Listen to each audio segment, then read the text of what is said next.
Everybody, UFC 311, the first pay-per-view of the year, is in the books, and I honestly thought that was a really, really entertaining card, especially the main card. The main card in particular was fireworks from top to bottom. The prelims, a few more decisions down the line on the prelims. Don't get me wrong, we had some really entertaining fights, but yeah, like I said, that main card over-delivered, if anything, even with the late minute changes. I want to dive into that first fight on the main card. This guy really, really impressed me. RDR, Renier de Ritter, coming from one championship, debuting in the UFC, he looked really flat. Against Gerald Meerschaert, who is a veteran, yes, GM3 has fought everyone pretty much at middleweight, The guy is very well experienced in this division in the UFC. And RDR looked really off in that fight. Flat, got really tired. And it just goes to show you that no matter where you competed in the world, how experienced you are, that first fight in the UFC is just different. Because tonight against Kevin Holland, he looked like a completely different fighter. Don't you guys agree? The grappling transitions he was using, like the way he took the back that first time, no nonsense, straight to the single leg, gets the takedown.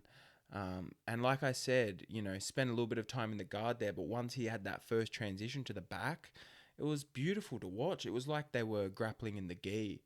You rarely see passes, transitions like that in jiu-jitsu, especially in these higher weight classes of the UFC.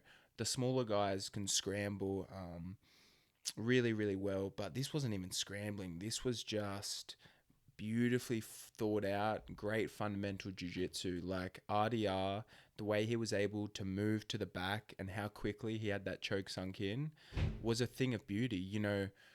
He knew his skill set, he knew his strengths in this matchup, and he got straight to it. We talked about, his path to victory coming in with the grappling, and for him to come in there, leave no questions, just come straight in, straight to the path of victory that is, going to be your most successful, was great to watch. Because I had some big questions coming into a matchup with someone in Kevin Holland who very up and down, yes, but very athletic and can crack.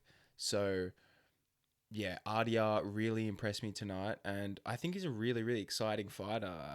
Sort of interesting specialist who I think is going to fit in really, really well at middleweight. I think there's a lot of exciting matchups for him down the line. Jailton Almeida, the guy is such a specimen physically, and started off rough against Spivac, but turned the fight around, and when he did, hit him with a beautiful shot on the feet, closed the show. Yeah, beautiful ground and pound.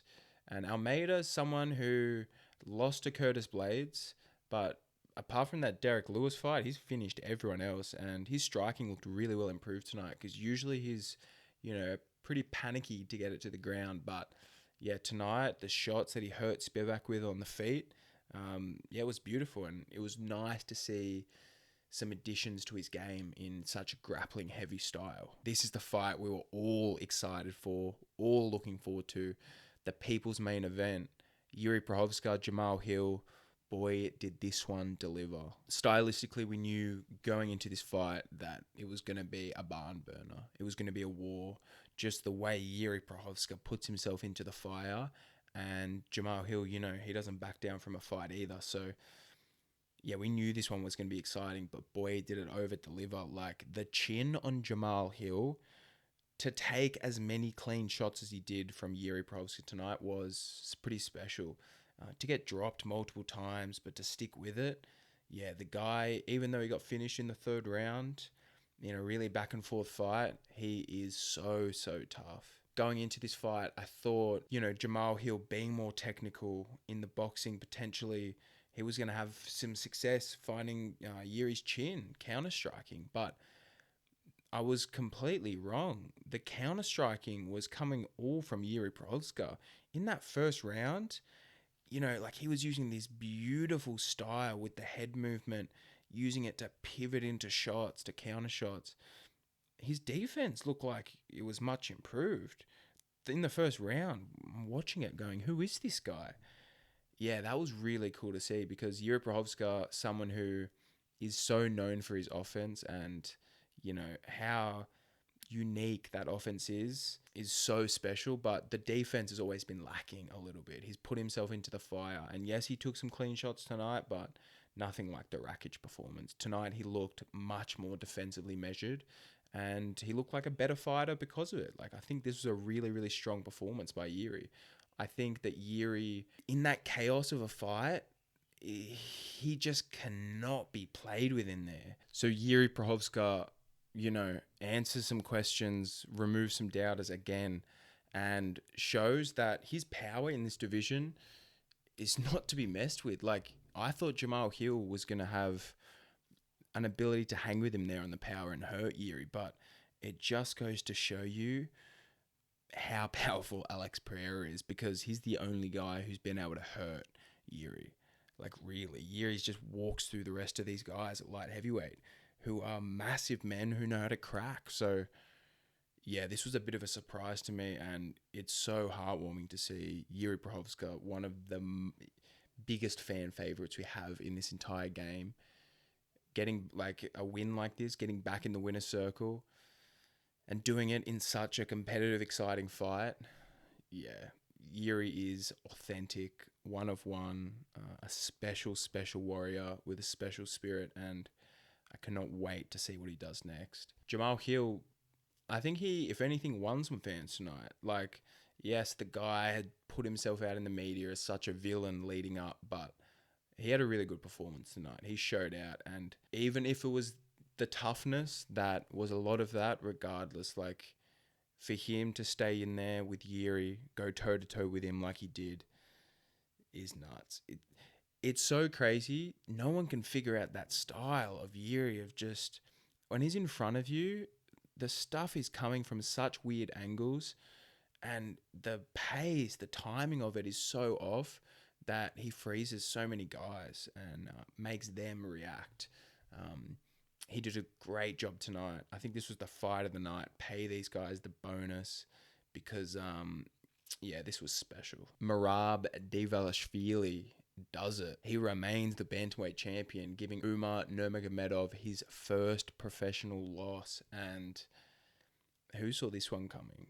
The odds coming in were just completely dismissing Merab. And then this injury news came out. Like, Merab had a pretty brutal shin injury. There was just so many things going into the contest that seemed to be definitely not in the favor of Merab here. So for him, again, to shut all the doubters up, come in and to have one of the most spectacular fights, like, let alone bantamweight title fights, but just bantamweight fights in history. Like, these guys were two elite fighters, in the true terms of what that means. It was really like elite skills in Umar versus a inhumane pace that Merab is setting on these people. Like, the gas tank he has to be able to, like, the first 2-3 rounds just seemed like a warm-up to him. Umar was starting to really, really feel the pace of the fight, and Merab just dug his heels in and was just getting going. Like, the entertainment value as well, what he did in the 5th round, the end of that round, like, Merab is a special character. For him to be so conscious of that at the end of 25 minutes, playing on the crowd, yeah, like, he's such a special fighter and really upset the odds like I spoke about. But the Nurmagomedov dynasty, this was the first time we'd ever seen that lose in the UFC, which was, pretty special. The grappling exchanges between these two was nuts. You could tell Umar was a bit more technical on the feet, landing the cleaner shots there, but Merab's pace, mixed with like his feints into the takedown, was bringing out the striking, and Merab was landing some bombs over the top. This fight was so entertaining. I think Umar Nurmagomedov is going to grow from this, and I do not want to be whoever that guy fights next, because he's going to be coming with a vengeance for sure. I wonder if they rematch this one straight away. You saw O'Malley front and center in the crowd there. I wonder if the money talks and they want to get a rematch with Merab going. Regardless, spectacular co-main event. This one lived up to the hype and then some. Like, two special fighters at the top of the elite level, this division and the sport, really, just going toe-to-toe for 25 minutes. This is one, I think will just age like wine and will be a fight that will be, returned to. Like, there's some great technical fights that we as fight fans return to over the years. This is already a classic in my mind, and I'm sure it's the same for most fans. So, like I said, spectacular co-main event. And Merab, again, takes what we think is possible to the next level. So, that guy is special. Let's just enjoy him while he's around, hey? The main event of the evening was one-way traffic. I'm sure, like we all assumed. The fan in us, the dreamer, our imagination all wanted Renato Moicano to come in there and upset Islam Makhachev. And when Makhachev slipped, the place went nuts. Like, it is so crazy to see someone so dominant that when they have the slightest slip up, the place goes wild. What if?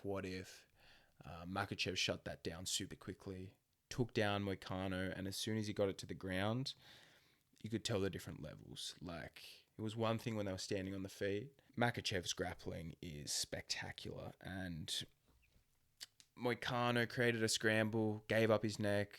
That's all Makhachev needed. The way he jumped on that DAS, how strong he looks in that position is so scary because he slid through a seasoned, good black belt in jiu-jitsu in a round like it was nothing. That is wild to say.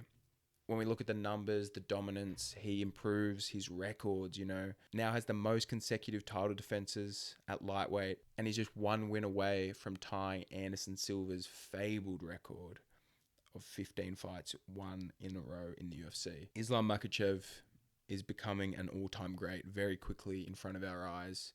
His mentality as well, in his post-fight interview, he doesn't care who he fights. He knows he's the best. He believes in his abilities. The guy is so special, and I'm so grateful that I have a chance to, just to be around and take part in it as a fan, because, this is a special legacy he's putting together. Let me know what you guys thought about the pay-per-view.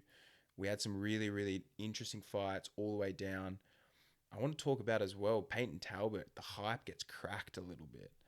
Yeah, that was a good veteran performance from Honi Barcelos, who was aging in his career, but just reminded everyone how technical, how skilled he is. Payton Talbott looked really flat in there, and someone who's so young in his career, I personally still have a lot of faith in his skills. I think with some adjustment, he has all the tools he needs to be a elite fighter, but this is a learning lesson. I think something he's going to grow a lot from. Regardless, let me know what you guys thought about this whole event. We had some banging fights and some really, really interesting moments throughout. If you guys could like, comment, and subscribe, it helps me out greatly, and I really, really appreciate it. Thank you so much, and we will chat soon.